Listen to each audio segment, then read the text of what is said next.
unfortunate incident, the killing of soldiers in Delta State. Like all Nigerians, I sympathize and have expressed my condolence, particularly with the government and the bereaved families. But if we don't learn from that terrible experience, we will repeat it under the Constitution.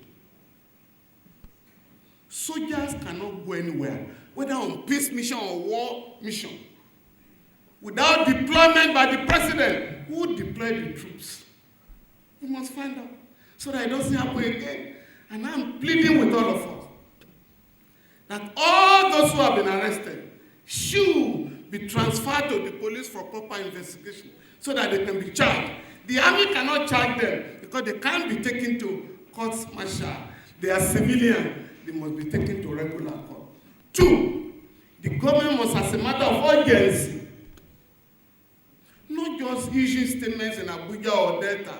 The government must send delegations to the families, each of the families of the soldiers. Furthermore, their entitlements must be paid as soon as possible. The last one, the government must not allow, must stop the destruction of villages for the offenses of a few criminals. Under our law, there is no vicarious liability in criminality. You are asked to account for your own action. Furthermore, there's no collective punishment in our law or other international law to that extent. Let us not repeat what happened in Odi, of what it has taken place. Odi, Zaki-Ibiam, and Gbaramatu.